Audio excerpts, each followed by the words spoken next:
Hi, everybody. How are you? All right, another very interesting topic. I always have very interesting topics, right? All right, this one's a little bit more, if I say complex, a little bit more in depth and more serious because we're talking about sex problem and solutions number 20, sexless marriages and sexless relationships. Okay, so it's defined as not having sexual activity in about 6 months or more. Some definitions say 10 times per year or less. That is a sexless relationship or sexless marriage in heterosexuals. Okay, so the homosexuals are having much more sex than us. Okay, just FYI. So we're talking about heterosexuals right now. Do you know that the Gen Z generation is having less sex? You know that, right? You heard about the incels, the male virgins. They're having less sex. And they're in relationships, right? And they are having hard a hard time having relationships. Forgive the pun, but you have to understand that there's something going on. Over the last 30 years, there's been a change, and we're trying to figure it out. Of course, it has something to do with social media and gaming, right? All that stuff has taken over the world. So let's go back to what we're talking about, which is sexless marriages. All right. Definition: infrequent or absent sexual activity for an extended period of time. Less than 10 times per year, none in 6 months or more. But the most important point is the impact you have on the relationship. So if your relationship is okay with it, don't worry about it. But if someone in the relationship is not okay with it, it's a problem, right? We agree with that. Okay. So some people connect emotionally, physically, without sex, right? Physically just touching, no sex. And that's enough for them. They have shared activities, they go on vacations and they go and see movies and operas and sporting activities. And they're romantically, involved, but they're not having sex. And if that's okay for them, leave them alone. They're fine. So if you're one of those, don't worry, as long as both of you are okay about it. Okay? But those of you that are not okay with it, especially in marriages, it's going to be a big issue, and that's what we're going to talk about. Why? Because divorce rates have gone up 50 to 70%. I thought it was 60%. It is 70%, up to 70% now. And a lot of the reasons why that is happening, there are multiple reasons, but one of the reasons is no sex, no romance, no love. Okay? So, because the 50-year-old woman has a little bit more income, right? They're working a little bit more, they tend to be the ones that start the divorce proceedings. They want more. They want more from life. They want more sex. They want more love. They want more of a connection. So the divorce rate is occurring. So you guys that are not having sex, watch out for divorce. That rate is going up, especially with sexless marriages. All right. So we've got to focus on why that's happening, right? So marriage is under pressure. Monogamy is under pressure. Let's figure out why. Number one, medical reasons, medical issues, right? So someone could have any medical issue going on, and that could interfere with their desire to have sex, right? It's going to decrease their libido. Medications are going to affect them, not want them to not make them feel like having sex. Of course, we talked about that before. Hormone imbalances. If you have a hormone imbalance, you're not going to really want to have sex, right? We know low testosterone. Emotional barriers, stress, anxiety, emotional trauma. If someone's in a relationship and they're bringing stress into it and they're bringing emotional trauma from their previous relationships or from their childhood, it's going to affect your sexual enjoyment, desire in the current relationship. So that has got to be addressed, right? Anxiety, we already know how that works. It is a cruel thing to have when you're having sex anxiety because you cannot relax and get that great orgasm, right? Relationship issues. If you have trust issues, poor communication, lack of emotional intimacy, you're not going to really want to have sex. So we've got to work on that. We cannot negate that. We cannot ignore that. Trust is important. Communication is important. We've had that talk before and we've had that discussion. We've got to communicate our needs to our partners both ways, right? Mismatched libido. So if somebody has more of a desire than the other, that's going to be a problem too. Okay? So sexless marriages, sexless relationships happen when someone has that desire to have more sex and the other person says, yeah, not today, not tonight, baby. It gives a reason, right? We don't want that because you've got to meet halfway and find out how to resolve that mismatch. Lifestyle stressors, okay? Stress at work, childbearing, having kids, raising kids, um, energy for sex, right? You're tired, you just don't want to have sex anymore because you come home, you're working very hard. Aging, decreased hormones, right? Decreased libido, which is normal for aging because the hormones go down. One sided, okay? Again, if one person is having no desire and the other person's having a lot of desire, it's going to be one of the causes for um, sexless relationships and marriages, right? And, if one person has a breakdown, frustrated, emotional, distance is withdrawing, then a lot of times you're going to find that the other person in the relationship is confused and shocked. What's going on? What happened? Why are you doing this to me? Again, communication is key. Okay. One can also outgrow the other, right? I've seen that a lot. I always say that we should grow together in relationships. But if one is growing up and getting higher, and the other one is lagging behind, not growing emotionally, or even not growing in life, right? Being slow to change with the sign of the times. You got to be able to be flexible, right? Adaptable and change with with life because life is changing constantly. So if you are not growing together, right? One side is behind, one side is in front. That can be a reason for not having sex. Underlying issues, personal issues, relational issues, medical stress, emotional, psychological, unresolved issues, unresolved conflicts from, again, relationships, prior relationships, from childhood, from extended families, right? They come into it, it's like, be careful with extended family members, right? You got to make sure they know their boundaries, they know their lines, right? On either side. Communication. Does your partner know how you feel about the infrequency of sex? If you're not having sex, have you sat down at the table and had an open discussion with your partner? You'd be surprised. Some people don't even talk about it, right? You've got to be able to talk about how often you want to have sex or the problem that you're having or why you're having the sex. Whatever it is, you've got to sit down and figure it out. If you don't, it'll get worse with time. Different stages of life, right? It might be temporary. If you're in a long-term relationship and you're going through certain things in your life at certain times, let's say someone's sick, you're going to have that lull, right? But then it's going to be temporary. It's going to come back, hopefully, in the near future, right? So don't worry if it's just temporary.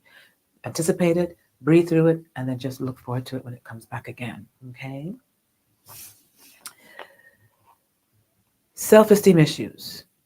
So the less sex you have, the lower your self-esteem. That makes sense, right? Because you just don't feel like a man or you don't feel like you're wanted if you're a woman. So it lowers your self-esteem and it lowers your sense of desirability. And then it becomes a vicious cycle because your libido goes down and then the whole thing starts all over again. Low self-esteem, right? Low desirability just causes even depression. It's like, oh my gosh, what's wrong with me, right? So low self-esteem, very important. Watch out for that. You've got to connect with your partner and let your partner know how much you want your partner and how much you want sex, right? We talked about that before. Find ways to turn on your partner, right? Spontaneity sometimes, right? Or planning, either one. What if someone's asexual? What if someone doesn't want to have sex? We talked about that before also. Someone might say, oh my goodness, I am realizing I'm not interested in sex anymore. That could be a downer. That could be something that destroys the marriage, right? So you've got to be aware of what's your orientation and be honest. I've said that many times. Be honest to yourself and to your partner as to what you are and who you are so that you can sometimes communicate and get over that obstacle or that hurdle. I love this one, gender role confusion, especially for the young, right? Again, times have changed. They are actually creating this new relationship sort of thing that I don't really understand because, again, that's the new age younger adults in their 20s and 30s where they grew up with the computer, they grew up with the internet, they have access to all sorts of information that we didn't have. So their relationships are different. We can't even understand half of it, right? But what I do know is that there's a gender role confusion, meaning they are creating a different meaning of equality in romance. I'll say it again. The romance for them is not how we did it in the old days. They are more equal in what they want. And it's confusing for some of the guys because the guys sometimes don't want to argue, especially with the Me Too movement, right? Things have changed.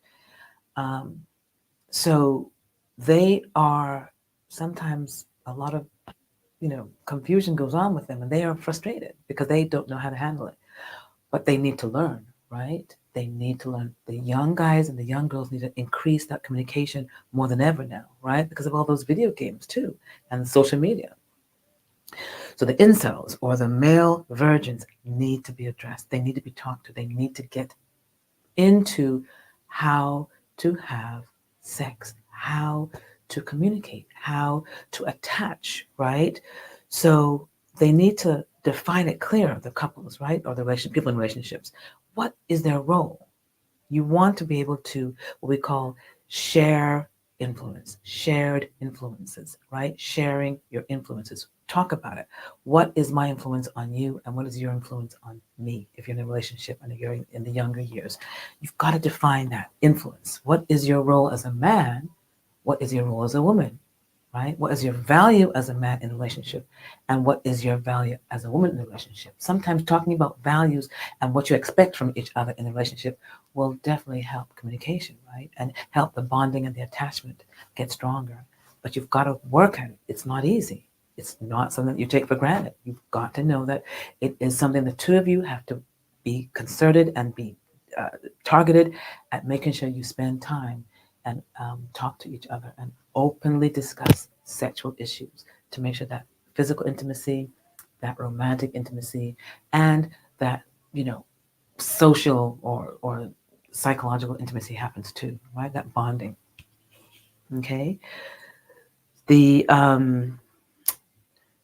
let's see, the young Gen Z guys have to learn how to initiate sex, right? They need to learn how to not be shy, right? Sometimes they're inactive, they're passive, they're lazy, they don't want to do the work, right? They've got to learn how to connect, how to attach emotionally, deeply, right? You just don't want a shallow relationship. You guys have got to go and study what is love, right? Who are you? What do you want? What do you want to be? Right? I know financially sometimes it's an obstacle when it comes to relationships for you guys, especially now times are so much more difficult financially, right? But you've got to learn how to be safe. You've got to learn how to be vulnerable, right? You have to make your partner safe. You've got to learn how to make someone safe and not go to your video game and forget the relationship, right? Or think, oh, it's too much trouble, I'm not going to bother doing it. You've got to take time and study. I remember a friend of mine that said that when he was 11 years old, he read a lot of books that women were very unhappy sexually. And he decided that he was going to make sure he could please every woman he meets. So he studied it, right? That's what we all need to do. Study what is needed for you to keep a relationship going, right? To form that attachment, form that connection that you don't want to ever let go in your relationship, right? Especially if you're married, right? You've got to work at it and do things, activities that will, you know, bolster the relationship, keep the fire burning, right? You want that love for each other to go on and on forever, right?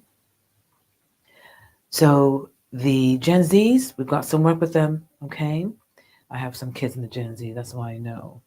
Um, sometimes they can't initiate relationships. People cannot initiate relationships. They have that passive, inactive approach, and they are not romantic, right? You've got to learn how to be romantic, young guys. You have to learn how to understand yourself, your partner, understand emotions, and be validated, right? Both ways. You've got to be validated. You have to make sure that you both are validating each other, communicating. You can't just be non-committal. You've got to flatter each other, talk, say positive things, right? You're beautiful. You're handsome. I love what you're wearing. I love how you walk. I love how you talk. Just keep on saying things that will just make someone feel flattered and genuinely that you care. That is what the whole thing's about. Do you really care? Okay. Um, I know that some people talk about that 100-year commitment, right? So when you're in a relationship, you should always think of a 100-year plan, right? I want to be with him or her for 100 years, right? And that is a secret that some people do use. And you want to connect emotionally again, physically, right? Sexually, right? And you want to be able to be respected, right? And learn how to compromise, right? So in that relationship, you want respect and you want to be able to compromise. Sometimes you might not agree with things, but you have to meet halfway, right? Again, that's that 100-year commitment that you have to think about, right? That's a great way to think of having a relationship for a long time and to, you know, decrease the chance of having a divorce. So treatment, of course, we know you're going to need a qualified therapist or counselor. There's no question about that. Psychologists, psychiatrists, you've got to talk to your doctor. Get a good one that knows what they're doing in terms of sexless marriages, right? They've got experience in that. Okay, so you want to have that impact on each other. You want to reconnect. You want to be consistent with each other. You want to invest in each other. You want to discover each other. You don't want to disconnect. You want to make sure that connection is strong. You want to be attached. You want to reinforce trust. You want to be close. You want to be intimate. Again, you want to be respected. You want to learn how to compromise. All these things are what you're going to learn when you're in that counseling therapy or those counseling sessions. It's very important for you to connect and open up your heart. Be vulnerable. A very big secret.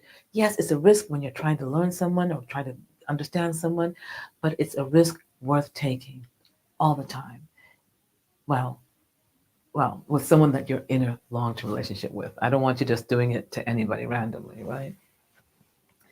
All right, other things. Daily check-ins. Check in with your partner. How are you, darling? How are you? Just call, text, find out, okay, babe, how was your day?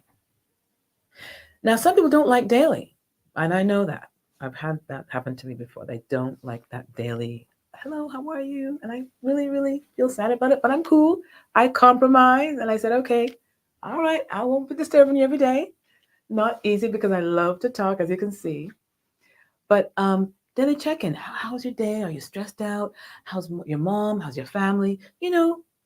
How's work? Just simple, right? And then sometimes you want to talk about gratitude, how grateful you are, right? How you know you have hopes of this happening, and then your fears. You got to really have that open talk with your partner because if you don't, you're not going to know each other. How are we going to learn each other, right? So you have to know what love is, right? And we've talked about that before. But love needs a consistent behavior. So if you're not consistent with what you're doing in your relationship, you're going to feel neglected and you're going to feel, okay, does this person love me? Right? So when you're in a sexless relationship and you're not having consistent sex, on a regular basis, it is something that can hurt your feelings and hurt your relationship and hurt you personally because, again, you're going to wonder what the heck is going on, especially if it's not, balanced, right? It's mismatched. So you want to make sure that that communication is open and it's clear from the get-go. Do not wait. Do it from the start. Any changes? Say, baby, what's going on? What's going on? Hey, I really want to talk to you. Let's sit down and let's go to dinner, or let's sit down at the table and have a serious discussion about this because I really want to make sure this doesn't happen. And sometimes you got to give ultimatums, right? So you got to say, if this doesn't work out, hey, this is not going to last. It's not going to work. It's not going to. I can't stay if you're not having sex on a regular basis, right? And again, if two of you are happy with not having sex, don't worry about this. You're fine. But if there's a mismatch, if there's a disconnect, you want to reconnect and make sure your partner has an idea that you're not pleased. And then you want to find out why, okay? That's the key. So you want that emotional connection. That's the key for lasting love, right? Emotional connection. You've got to have that emotion, right? And we talked about different types of romance, and I want you to find out how you romantically can connect to your partner and show your partner how you love them, right? So just make sure you're doing that. Even if both of you have to understand what type of romantic relationship you're in, try and get that connection no matter what it is, and make sure you both are fulfilled with that, okay? So focus on fulfilling your partner's needs, wants, and preferences with joy. Be happy to do it, not with a frown, all right? Be happy to talk and be happy to engage and to be happy to sexually please your partner, okay? Both ways. So you're trying to establish a secure attachment, right? Unbreakable, right? A bond, a committed bond that is a gift to both of you, right? You give each other that gift, a commitment, and people around you, your friends and your family will love to see that, right? You're going to be an example, right? So nothing's perfect, but you do your best to work hard at it, right? Um, Pursue excellence in your physical health, emotional health, sexual health, psychological health, right? So you got to see your doctor, right? And make sure that you are working on that, your health, right? Physically, sexually, emotionally, right? Psychologically, you've got to make sure that you're physically fit to even have sex, right? If there's a problem, let's take care of it, all right? We've talked about it before. You got to look into what the reason is. Is it hormones, right? Is it that decreased libido? Is it something physical? Is it something medical? Is it something medication-wise? Again, look into it. You'll be surprised, okay? And go for counseling if it's up here, okay? So there's something I mentioned before about influence, right? Especially in the Gen Z generation. Shared influence, right? Shared meaning. So there's a meaning that you've got to share. There's an influence you have to share with one another. And that influence is sort of like learning whose role or what roles you guys play in terms of your values, okay? So I want to share this with you. If you're trying to influence each other, you've got to really have a few questions. And one of the questions I've got like 3 questions. What are your values about sex and sexual intimacy? That's a good question to find out and to discuss. Hi, how do we feel about sex? Yeah, I know it's not easy sometimes to talk about sex. I find it very easy. I love talking about sex, as you can see, but you've got to learn. Whatever reason it was growing up and your family didn't talk about it, or you're religious, you don't talk about it, in your private time with your partner, you've got to learn how to openly engage because this is a sign of love. Sex is a sign, a form of showing love in your committed relationship. Okay? So, what are your values about sex? Do you like it? Do you don't like it? Do you like to have it frequently? Can we use toys? Can we do porn? Can we do this? How do you feel about masturbation? All that stuff needs to be talked about. Actually, that should have been talked about before the marriage, right? In the beginning of the relationship, right? Sometimes we don't do it. So try and make sure that that's discussed before. How often do you want to have sex? And I know it can be a downer when they change their mind along the way, right? That's the problem. So you got to find a way to meet halfway. Okay? What does it mean to be a man in the relationship? What does it mean to be a woman in a relationship? regarding your values. What do you value in me being a woman? What do you value in me being a man? So you got to figure out what do you like about that and what do you want for him to fulfill. You know, we can go on in that area and we can talk about finances. We can talk about, roles in terms of jobs and parenting and helping around the house. And of course, sex, right? So, what are your roles? It's very important to figure out what you expect. So, as a woman, what do I expect from you as a man? As a man, what do I expect from you as a woman, right? Very important question. Um, do you talk about your sex life? That's the final one. Do you talk about your sex life? Do you like, oh my God, I had a great time last night? Or, oh my gosh, you know what happened a few days ago when you did this and did that to me? I mean, I went nuts, right? Have that beautiful, engaging conversation to let them know that you are involved in the relationship and that you care and you want to satisfy them. I think I told you guys once before that, guys, sex is, major for them. Not all guys, but quite a lot of guys. And I say the higher the testosterone, the more important it is for them. So, but you got to be, understandable and understanding, and you have to understand that they are having a higher level of testosterone. So they're going to have a lot more desire than us. But then again, sometimes their low levels are low, so you got to come and see me.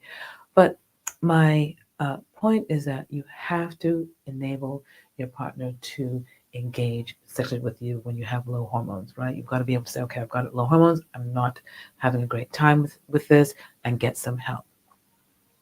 So if I was not telling you about my friend that sort of stopped having sex, right? They had a medical issue and he had his prostate removed. And when he found out that the removal of the prostate was going to affect his sex, he couldn't have sex anymore. He'd have to get some sort of, implant to be able to have sex. He committed suicide. He killed himself. So I came back to my practice and I asked, okay, guys, you're telling me that you're going to kill yourself? Tell me. I asked 10 guys, are you going to kill yourself if you can't have sex ever again? 8 out of the 10 guys said they would consider it. Okay. And I apologized. I said, oh my gosh, I am so sorry. I apologize for not knowing how important sex is to you because I didn't know it was that important until I asked that question. Because I'm like, no one's going to kill themselves if they can't have sex. But lo and behold, guys find sex to be their defining manhood thing. It's what makes them a man. So we women have to be in tune with that and respect that. Okay? Very important. All right. So final say is try your best to keep this thing going. All right? Try your best. Do all that you can do. If you need help, ask. Do your best to connect to your partner. And, if you have problems and you want to, have some help, get some help. Get a counselor, a doctor, a sex ed specialist, and see whether you can mend the bridge and get back to have sex on a regular basis and save your relationship and your marriage. Okay, guys? Right, nice talking to you. See you. I think I'm going to see you tomorrow, right? Perfect. Bye.